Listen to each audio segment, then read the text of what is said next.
आज है company account. सबसे पहला नया चैप्टर है कंपनी अकाउंट, न्यू बुक में आप देख रहे होंगे। तो सबसे पहले आज थ्योरी देखते हैं, इसका थ्योरेटिकल जो पार्ट है। तो कंपनी क्या होती है, पहले कंपनी को समझते हैं। उसका अगले वीडियो जो आएंगे वो क्वेश्चंस पे आएंगे। तो ये पहले थ्योरी पढ़ लेते हैं कि थ्योरी क्या होता है कंपनी के बारे में। तो एक ब्रीफ नॉलेज तो आपको बीएसटी बिजनेस स्टडी में मिल गया होंगे, लेकिन फिर से एक बार रिवीजन के तौर पे हम देखें तो कंपनी को समझने के लिए कंपनी एक्ट पढ़ना पड़ेगा। Company act 2013 new updated act है। कंपनी एक्ट 2013, उसमें कंपनी का डिफिनेशन है कि कंपनी वो है जो registered under the company act 1956 2013 and any other previous act. Company वो होती है जो 1956 और 2030 और कोई भी प्रीवियस एक्ट से रजिस्टर्ड है, उसी को कंपनी कहते हैं। अभी हम बताए थे इनकॉर्पोरेशन ऑफ कंपनी बीएसटी में। तो बिजनेस स्टडी में आप पढ़े होंगे कि कंपनी को इनकॉर्पोरेशन करने के लिए रजिस्ट्रार पास जाना पड़ता है। जितना ही memorandum of association, memorandum of article of association और भी ऐसे ऐसे बहुत सारे इनकॉर्पोरेशन, बहुत सारे डॉक्यूमेंट होते हैं जो फाइल करना पड़ता है रजिस्ट्रार के पास। तब जाके सर्टिफिकेट ऑफ इनकॉर्पोरेशन मिलता है, तब जाके कंपनी का एक रजिस्ट्रेशन नंबर मिलता है, यानी कि कंपनी रजिस्टर्ड हो गया कंपनी एक्ट 2013 में। तो वो कंपनी है। तो कंपनी का क्यों जरूरत पड़ा? पार्टनरशिप फर्म पढ़े, प्रीवियस वीडियोस में बहुत सारे पार्टनरशिप फर्म पढ़े थे, सोल प्रोप्राइटरशिप पढ़े थे, जिसमें एक मैन है, एक आदमी जो पूरा ऑनरशिप था बिजनेस में, बिजनेस को चलाता था सिर्फ एक आदमी। तो कंपनी की क्यों जरूरत पड़ा? तो अगर एक बात भी आप ही सोचे, जब एक आदमी है तो रिसोर्स भी लिमिटेड है, मैनेजरियल स्किल भी आपके पास लिमिटेड हो जाएगा। अगर आपके पास बर्ड से आप कंपटीशन लेना है तो आप लिमिटेड रिसोर्स से कुछ नहीं कर सकते। आज आप ही सोचिए, मैगी जैसे कंपनी, फ्यूचर रिटेल जैसे कंपनी, फ्यूचर रिटेल जैसे कंपनी है जो वर्ल्ड लेवल पे एक काम कर रही है। कैसे काम कर रही है? उसके पास लिमिटेड रिसोर्स रहेगा तो काम नहीं कर पाएगी, कभी नहीं कर पाएगी। तो उसके लिए लिमिटेड रिसोर्स के डिसएडवांटेज को खत्म करने के लिए, मैनेजरियल स्किल के डिसएडवांटेज को खत्म करने के लिए कंपनी आई। कंपनी आने से क्या हुआ कि बहुत सारे ग्रुप एक्टिविटी में काम हुए, मैनेजमेंट अच्छा से हुआ, ग्रुप में मिलकर काम करने लगे सब लोग। तो मैनेजमेंट स्किल बढ़ा और रिसोर्सेज है जो अनलिमिटेड हो गए। यहाँ पे resources, partnership as respect partnership and sole proprietorship, business का रिसोर्सेज है जो बढ़ा, तब जाके वर्ल्ड में हम लोग कंपटीशन देखा। तो कंपनी ओपन करने का मेन मकसद यही था कि रिसोर्सेज, लिमिटेड रिसोर्सेज को डिसएडवांटेज को खत्म किया जाए, मैनेजरियल स्किल के डिसएडवांटेज को खत्म किया जाए। मैनेजरियल स्किल बढ़े क्योंकि ग्रुप अगर बहुत सारे आदमी जुड़ेंगे, सीईओ जुड़ेंगे, सीएफओ जुड़ेंगे, टॉप लेवल मैनेजर आएंगे, बहुत सारे मैनेजर्स मैनेजमेंट आएंगे, टॉप लेवल आएंगे, मिडिल लेवल आएंगे, लोअर लेवल मैनेजमेंट आएंगे, जिससे क्या होगा, बिजनेस का मैनेजरियल स्किल बढ़ेगा, रिसोर्सेज बढ़ेगा क्योंकि बहुत सारे लोग जुड़ेंगे, पब्लिक से पैसा आएगा, इन्विटेशन शेयर इशू करेंगे तो बहुत सारे पैसा आएंगे। तो रिसोर्सेज है जो, रिसोर्सेज का डिसएडवांटेज भी कमेगा क्योंकि अब हो गया, पहले लिमिटेड रिसोर्सेज था, अब मेरे पास अनलिमिटेड रिसोर्सेज है। तो इसका कैरेक्टरिस्टिक देखते हैं, कंपनी का कैरेक्टरिस्टिक क्या होता है, क्या इसका गुण है कंपनी का। सबसे पहले बताया सेपरेट लीगल एंटिटी हो गया। सेपरेट लीगल एंटिटी कहने का मतलब कि कंपनी और जो मेंबर है वो अलग अलग है। कंपनी पहले क्या था, पार्टनरशिप फर्म में एडमिशन होता था तो पार्टनरशिप फर्म में बैलेंस शीट चेंज होता था। लेकिन क्या कंपनी में कोई मेंबर्स आएंगे जाएंगे या कंपनी में कोई मेंबर्स मर जाएगा तो क्या इससे क्या होता है, कंपनी पर कोई इफेक्ट होगा? नहीं, कंपनी पर कोई इफेक्ट नहीं होगा, कंपनी के बैलेंस शीट में कोई चेंज नहीं होगा क्योंकि कंपनी अलग है और कंपनी में मेंबर अलग है क्योंकि सेपरेट लीगल एंटिटी है। दूसरा है परपेचुअल सक्सेशन। अगर एक मेंबर का डेथ हो जाता है तो ऐसा नहीं कि कंपनी बंद हो जाएगी, दूसरा मेंबर उसको चलाएंगे, कंपनी का बंद नहीं होती है। तो परपेचुअल सक्सेशन इशू जो करते हैं। लिमिटेड लायबिलिटीज, जो कि पार्टनरशिप फर्म में था, पार्टनरशिप फर्म में देखे थे डिसोल्यूशन में। अगर डिसोल्यूशन में क्या होता था कि जितना भी एसेट्स बेच के पैसा रिसीव करते थे और पेमेंट करके हो सकता है कि पैसा उतना ना हो, तो पार्टनरशिप फर्म में पार्टनर से जो घर से अपना पैसा ला के जितने भी क्रेडिटर, जितने भी लायबिलिटीज है, सबको पेमेंट करना पड़ता था। क्या इसमें ऐसा हो सकता है? नहीं, कंपनी में ऐसा नहीं होगा। कंपनी में लायबिलिटी लिमिटेड होता है। लिमिटेड कहने का मतलब जितना, मतलब कि हम मान लें कि एक शेयर होता है, मान लें कि हम कंपनी में 10% शेयर रखते हैं, हम कंपनी में 10% शेयर रखते हैं, तो कंपनी का जितना लॉस होगा तो 10% का ही मेरा लॉस होगा, हम 10% ही अपने घर से लाएंगे। कहने का मतलब लायबिलिटी कहीं ना कहीं लिमिटेड है, 10% लाएंगे। लेकिन पार्टनरशिप फर्म में क्या होता था कि अगर वहाँ पे कुछ हो जाएगा तो 10% नहीं हो सकता 100%, जितना पार्टनरशिप फर्म को पैसा जरूरत पड़े उतना पैसा लाना पड़ेगा। यानी कहने का मतलब यहाँ पे लायबिलिटी अनलिमिटेड था। फिर तीसरा बात है, चौथा बात है कि ट्रांसफरेबिलिटी ऑफ शेयर यहाँ पे ट्रांसफ़र कर सकते हैं। मान लो कि पार्टनरशिप फर्म में एक बंदा काम कर रहा है तो अपने शेयर को ट्रांसफ़र नहीं कर सकता है, जैसा उसका शेयर है उसका उसी के पास रहेगा। लेकिन मेंबर कंपनी में मेंबर है जो अपना शेयर को ट्रांसफ़र 1 मिनट में चाहे तो हम अपने शेयर को आपको दे सकते हैं, और आप चाहे तो 1 मिनट में शेयर अपना कंपनी का शेयर हम खरीद सकते हैं, आपका शेयर हम खरीद सकते हैं। तो कंपनी में पॉसिबिलिटी है, पॉसिबल हो सकता है, अपना शेयर 1 मिनट में आपको दे सकते हैं, आपका शेयर 1 मिनट में मेरा हो सकता है। शेयर क्या होता है आगे बताएंगे। Separation of management from ownership. Ownership अभी बताया सेपरेट लीगल एंटिटी होता है, मैनेजमेंट अलग होता है, ऑनरशिप अलग है। मैनेजमेंट अलग है, बिजनेस अलग है, सब चीज़ अलग अलग होता है। मैनेजमेंट अलग है, शेयर होल्डर अलग अलग है, इसमें दोनों सेम नहीं है, मैनेजमेंट अलग है तो शेयर होल्डर अलग है। फिर है कि company limited by guarantee and company limited by share. अभी बताया कि कंपनी में जो लायबिलिटीज़ होते हैं जो लिमिटेड होते हैं, limited to the extent of their guarantees given by the share holder. Share holder जितना गारंटी देंगे उतनी तक लायबिलिटी लिमिटेड है। उसके बाद जितना मान लें कि हम कंपनी को ऐसा गारंटी दिए है कि 10 लाख तक जितना लॉस होगा हम सहेंगे, तो 10 ही लाख तक तो हम तो सहेंगे, जितना लॉस होगा 10 लाख मेरा रहेगा। तो लायबिलिटी कहीं ना कहीं जितना गारंटी की है उतना ही हमको हो सकता है लायबिलिटी, उससे ज़्यादा नहीं हो सकता, उससे कम नहीं होगा।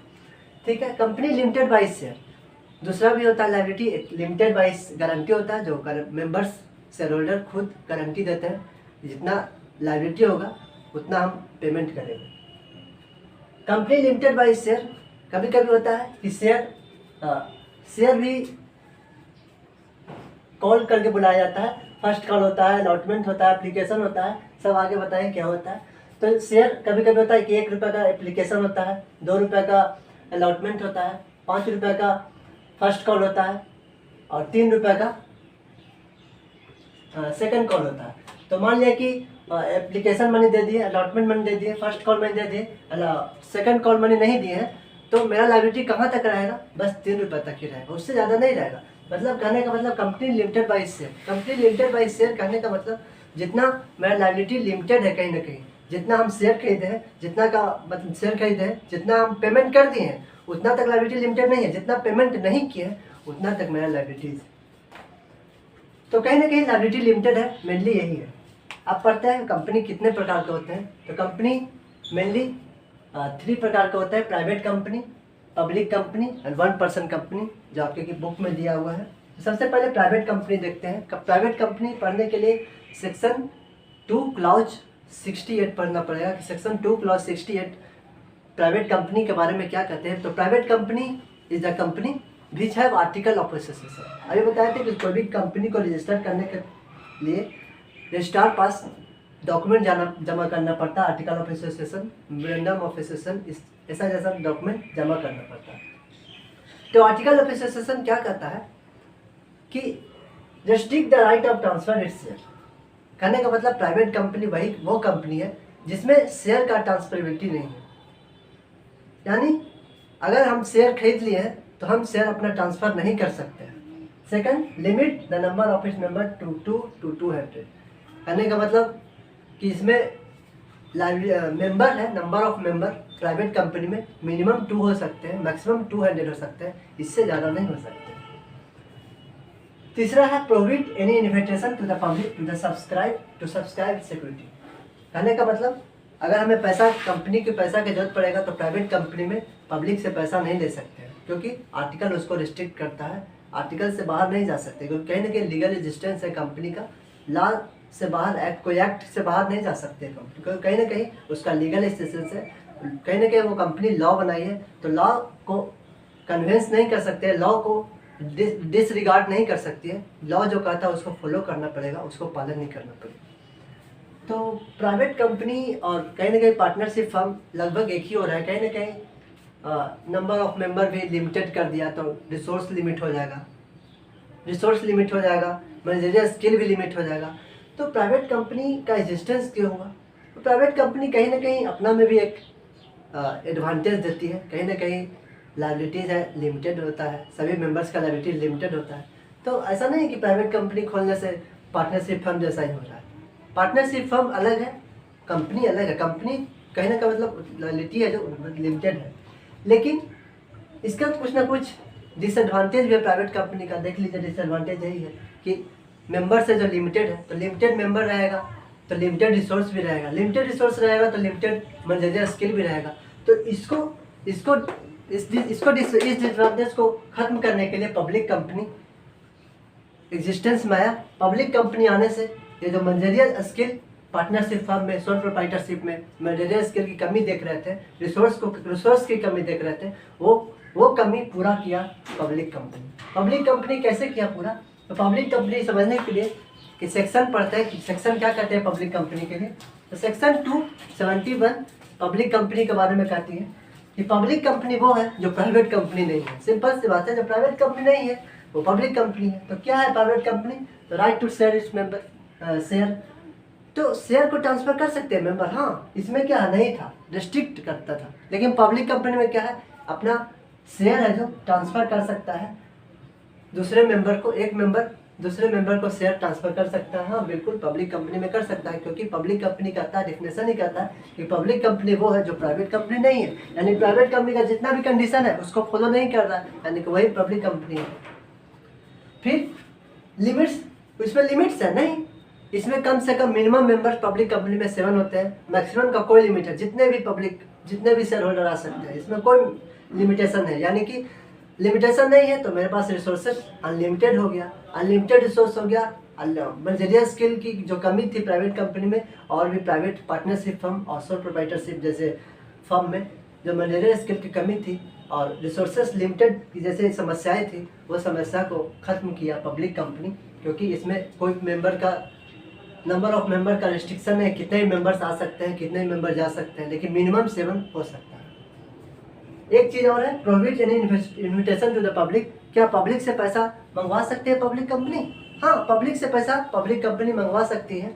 पब्लिक से पैसा है जो रिसोर्सेस है वो पब्लिक से मंगवा सकती है by the issue of share issue करके पब्लिक से पब्लिक कंपनी पैसा रिसीव कर सकती है शेयर कैपिटल के रूप में। यही इसी चैप्टर में यही चीज़ पढ़ना है कि कैसे शेयर इशू करके कैसे मनी कलेक्ट करती है, कैसे मनी रिसीव करती है, उसका जनरल एंट्री क्या होता है, इसी चैप्टर में पढ़ेंगे, लेकिन अगले वीडियोज में पढ़ेंगे। पहले कंपनी का मेनली थ्योरेटिकल जो पार्ट है उसको देख लेते हैं। तो पब्लिक कंपनी समझ गए।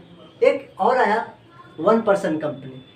1% कंपनी ऐसा नहीं कह सकते कि कंपनी का पूरा डिसएडवांटेज खत्म कर दिया या एडवांटेज खत्म कर दिया, लेकिन कहीं ना कहीं जो पार्टनरशिप फर्म में सोल प्रोप्राइटरशिप में जो कमी थी वो कमी को पूरा किया। सोल प्रोप्राइटरशिप में क्या था कि लायबिलिटीज था जो अनलिमिटेड था। एक सोल प्रोप्राइटर को लायबिलिटी बहुत अनलिमिटेड था, कर्ता को देख लीजिए बहुत लायबिलिटी अनलिमिटेड था। पार्टनरशिप फर्म में देख लीजिए जितने भी पार्टनर्स है सभी का लायबिलिटी लिमिटेड था। लेकिन 1% कंपनी एग्जिस्टेंस क्यों हुआ?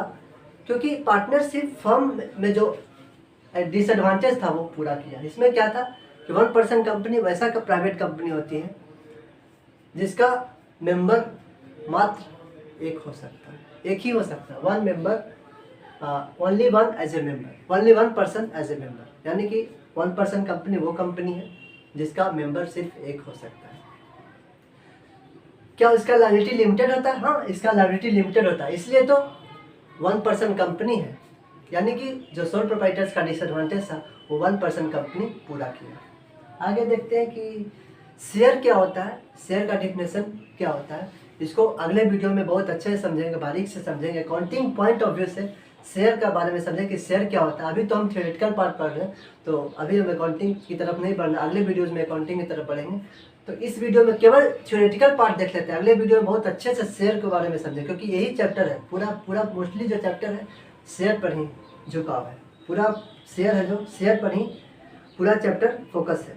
तो सबसे पहले देखते हैं शेयर क्या होता है। तो शेयर होता है, share is the share in the share capital. तो कोई भी कंपनी का कैपिटल होता है, जैसे हम भी पार्टनरशिप फर्म में खोले थे तो कैपिटल की आवश्यकता पड़ेगी। तो कंपनी में भी कंपनी को एग्जिस्टेंस में लाने के लिए उसको शेयर कैपिटल चाहिए। कंपनी में कैपिटल ना बोल के शेयर कैपिटल बोलते हैं, क्योंकि कहीं ना कहीं पैसा शेयर से आता है, इसलिए उसको शेयर कैपिटल बोलते हैं। तो शेयर कैपिटल का छोटा छोटा पार्ट जो होता है उसी को शेयर कहते हैं। मान लीजिए कंपनी में 1 लाख शेयर कैपिटल है, मान लीजिए कंपनी का कैपिटल 1 लाख है, तो इसको मान लिया 10 भाग में बांट दिए तो क्या हो जाएगा, इसका 10,000 हो जाएगा। तो ये जो छोटा पार्ट कर दिए, छोटा छोटा पार्ट में तोड़ दिए शेयर को, शेयर कैपिटल को जब छोटा छोटा पार्ट में तोड़ देते हैं, जब शेयर कैपिटल को छोटा छोटा भाग में तोड़ देते हैं तो उसको शेयर कहते हैं। यानी कि शेयर क्या है, शेयर कैपिटल का ही शेयर है, शेयर कैपिटल का ही छोटा छोटा स्मॉल डिनोमिनेशन है, उसी को शेयर कहते हैं। शेयर का टाइप्स पढ़ते हैं कि शेयर कितने प्रकार के होते हैं। तो शेयर कितने प्रकार के होते हैं ये भी देख लेते हैं कि शेयर कितने प्रकार के होते हैं।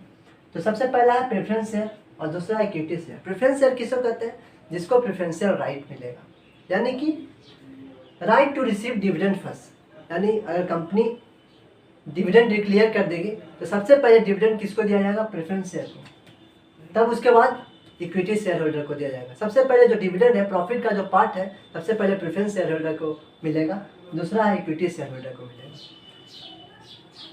और प्रेफरेंस शेयर क्या है, right to return capital before equity. अगर कंपनी विंडअप स्टेज में जाएगी, कंपनी अगर बंद होने वाली है तो कैपिटल लौटाना पड़ेगा सभी शेयर होल्डर को, ये तो राइट है सबका। जितना हम कैपिटल लगाए कम से कम उतना कैपिटल रिटर्न मिलना चाहिए, क्योंकि कंपनी के में कहीं ना कहीं हम पैसा लगाए तो कैपिटल के रूप में जब दिए हैं, अब कंपनी बंद होने वाली है तो कहीं ना कहीं कंपनी को वो कैपिटल है जो रिटर्न करना पड़ेगा शेयर होल्डर को।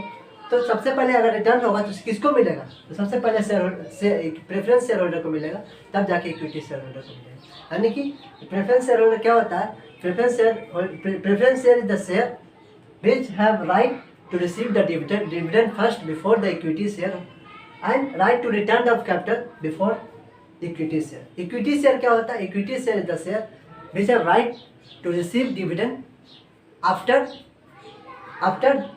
payment to preference share. तो इतना है theoretical part, थोड़ा सा और थ्योरी है, इसके बाद इस कंपनी के theoretical part को ख़त्म करेंगे। तो क्या थ्योरी है वो देख लेते हैं। तो प्रेफरेंस शेयर का टाइप दिया हुआ है आपके किताब में, बुक में भी देख सकते हैं, ऐसे हम पढ़ा देते हैं। तो सबसे पहला है cumulative preference share. Cumulative preference share क्या होता है, तो अगर बात करें कि कंपनी अगर प्रॉफिट कमाई है तो डिविडेंड तो डिक्लेयर करेगी, किसको मिलेगा, सबसे पहले प्रेफरेंस शेयर होल्डर को, तब जाके इक्विटी शेयर होल्डर को मिलेगा। तो मान लो कि इस साल डिविडेंड नहीं दी डिक्लेयर की, कोई जरूरी नहीं है कि डिविडेंड डिक्लेयर हो गई होगी। कंपनी चाहे तो डिविडेंड डिक्लेयर कर सकती है, कंपनी चाहे तो डिविडेंड डिक्लेयर नहीं भी कर सकती है। तो मान लो कि इस साल कंपनी है जो डिविडेंड डिक्लेयर नहीं की, एक मिनट,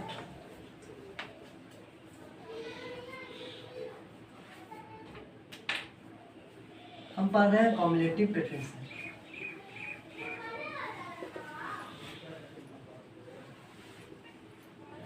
तो मान लो कि इस साल डिविडेंड डिक्लेयर नहीं की तो क्या होगा, कम्युलेटिव प्रेफरेंस शेयर में क्या होता है कि जब जिस साल कंपनी डिविडेंड डिक्लेयर नहीं करेगी तो उसके अगले साल पिछले साल जितना डिविडेंड मिलना चाहिए था उतना ही मिलेगा। मान लो कि प्रेफरेंस शेयर होल्डर को फिक्स रेट ऑफ डिविडेंड मिलता है 8%, मान लो कि 8% प्रेफरेंस शेयर होल्डर को डिविडेंड डिक्लेयर करना था, लेकिन इस साल डिविडेंड डिक्लेयर नहीं किए, 2019 में डिविडेंड डिक्लेयर नहीं किया 8%, तो 2020 में कितना मिलेगा, 8% तो मिलेगा ही, और पिछले साल का जितना 8% था वो भी मिलेगा। यानी कि कम्युलेटिव प्रेफरेंस शेयर क्या होता है, कम्युलेटिव प्रेफरेंस शेयर जिसको मिलेगा तो उसको राइट होता है कि जिस साल का अगर प्रॉफिट में डिविडेंड डिक्लेयर नहीं हुआ तो उसके अगले साल जितना डिविडेंड मिलना चाहिए था पिछले साल को जोड़ के वो भी मिलेगा। फिर दूसरा non cumulative preference share. Non cumulative preference share उल्टा है कम्युलेटिव प्रेफरेंस शेयर का, यानी कि इसमें क्या होता है कि वैसा प्रेफरेंस शेयर है कि अगर जो non cumulative preference share purchase किया जाएगा तो उसमें क्या होता है कि इस साल अगर प्रॉफिट नहीं कमाई है कंपनी और डिविडेंड डिक्लेयर नहीं की है तो अगले साल उसको उसका प्रॉफिट, उसका डिविडेंड पिछले साल जो बकाया था उसका ड्यू वाला पैसा नहीं मिलेगा। जिस साल डिविडेंड डिक्लेयर करेगी उस साल का पैसा मिलेगा, उस साल का डिविडेंड मिलेगा। जिस साल का डिविडेंड डिक्लेयर नहीं करेगी उस साल का डिविडेंड नहीं मिलेगा। लेकिन कम्युलेटिव प्रेफरेंस शेयर में जिस साल का डिविडेंड डिक्लेयर नहीं की थी तो उस साल अगले साल जो डिविडेंड डिक्लेयर होगी उस साल का पिछले साल का जो बकाया भी था उस साल भी मिलेगा। पार्टिसिपेटिंग प्रेफरेंस शेयर क्या होता है, पार्टिसिपेटिंग प्रेफरेंस शेयर वो प्रेफरेंस शेयर होता है इसमें प्रॉफिट का सबसे पहला भाग डिविडेंड डिक्लेयर जब होता है सबसे पहले प्रेफरेंस शेयर को मिलता है, दूसरा इक्विटी शेयर को मिलता है। इसके बाद भी अगर कुछ प्रॉफिट बच जाता है तो पार्टिसिपेटिंग प्रेफरेंस शेयर को मिलता है। तो पार्टिसिपेटिंग प्रेफरेंस शेयर वो प्रेफरेंस शेयर होता है जिसमें अगर प्रेफरेंस शेयर को बांट के इक्विटी शेयर को बांट के जितना प्रॉफिट बच जाता है तो पार्टिसिपेटिंग यानी कि प्रेफरेंस शेयर को फिर से वो पैसा जो बचा हुआ है पार्ट वो प्रेफरेंस शेयर को फिर से मिलेगा। नॉन पार्टिसिपेटिंग प्रेफरेंस शेयर में क्या है कि ये वैसा प्रेफरेंस शेयर है जिसमें अगर इक्विटी शेयर को बांट के प्रेफरेंस शेयर को बांट के इक्विटी शेयर को बांट के जो पैसा बच जाएगा इसमें है जो प्रेफरेंस शेयर को फिर वापस पैसा उसके बाद नहीं मिलेगा। रिडीमेबल प्रेफरेंस शेयर क्या होता है कि ऐसा प्रेफरेंस शेयर है जो इक्विटी शेयर में भी कन्वर्ट कर सकते हैं, इक्विटी शेयर में भी कन्वर्ट कर सकते हैं। यानी कि जो रिडीमेबल प्रेफरेंस शेयर है वो प्रेफरेंस शेयर वैसा प्रेफरेंस शेयर है जो कहीं ना कहीं कभी ना कभी वो रिडीम हो सकता है। कोई जरूर नहीं कि कंपनी विंड अप करे तभी रिडीम होगा, पहले भी रिडीम करवा सकते हैं, मतलब पहले भी मनी में पैसा उसको कन्वर्ट कर सकते हैं। लेकिन इरिडीमेबल प्रेफरेंस शेयर क्या होता है कि वैसा प्रेफरेंस शेयर है कि पैसा है जो रिडीम नहीं कर सकते हैं, मतलब पैसा है जो वापस नहीं ला सकते हैं। ये कब वापस ला सकते हैं जब कंपनी विंड अप स्टेज में जाएगी, कंपनी अगर बंद हो जाएगी तभी पैसा है जो वापस मिलेगा, ऐसे अन्यथा नहीं मिलेगा। ऐसा इरिडीमेबल प्रेफरेंस शेयर होता नहीं लेकिन पढ़ने के लिए, लेकिन ऐसा कभी होता नहीं है। कंपनी एक्ट इसको परमिशन नहीं देती है कि प्रेफरेंस शेयर को पैसा मिलेगा ही नहीं, ये कंपनी एक्ट कभी परमिशन नहीं करती। यानी कि पढ़ने के लिए इरिडीमेबल प्रेफरेंस शेयर एक्चुअल में इसका एग्जिस्टेंस नहीं होता है। कन्वर्टेबल प्रेफरेंस शेयर क्या होता है कि वैसा प्रेफरेंस शेयर है जिसको कन्वर्ट कर सकते हैं। अगर प्रेफरेंस शेयर है तो इक्विटी में भी कन्वर्ट कर सकते हैं, इक्विटी है तो प्रेफरेंस शेयर में भी कन्वर्ट कर सकते हैं। नॉन कन्वर्टेबल प्रेफरेंस शेयर क्या होता है कि वैसा प्रेफरेंस शेयर होता है जिसको कन्वर्ट नहीं कर सकते। एक बार प्रेफरेंस शेयर मिल गया तो प्रेफरेंस शेयर रहेगा, इसको इक्विटी में कन्वर्ट नहीं कर सकते। तो ये आप पूरा थियोरेटिकल पार्ट एक बार समराइज्ड वे में बता देते हैं कि क्या है। सबसे पहले कंपनी एक्ट पढ़ाएं, उसके बाद कैरेक्टरिस्टिक्स पढ़ाएं, क्या कारण था कंपनी आने का भी पढ़ाएं, फिर पढ़ाएं पब्लिक कंपनी प्राइवेट कंपनी का डिफिनेशन कि प्राइवेट कंपनी पब्लिक कंपनी क्या होता है, फिर बताएं शेयर क्या होता है कंपनी का और types of share, preference share और non preference share, equity share पढ़ाएं। प्रेफरेंस शेयर का टाइप भी पढ़ाएं, प्रेफरेंस शेयर का टाइप क्या है कि cumulative, non cumulative, participating, non participating, redeemable, irredeemable and convertible and non convertible. तो इतना पढ़ा है। और कल है जो इसका अकाउंटिंग पार्ट पढ़ेंगे। इसका अकाउंटिंग पार्ट क्या है, इशू ऑफ शेयर, शेयर जब इशू करते हैं तो इसका जनरल एंट्री क्या होता है, कैसे बैलेंस शीट बनता है, तो इसका अकाउंटिंग पार्ट कल पढ़ेंगे। आज केवल थियोरेटिकल पार्ट पर ही फोकस कीजिएगा। धन्यवाद।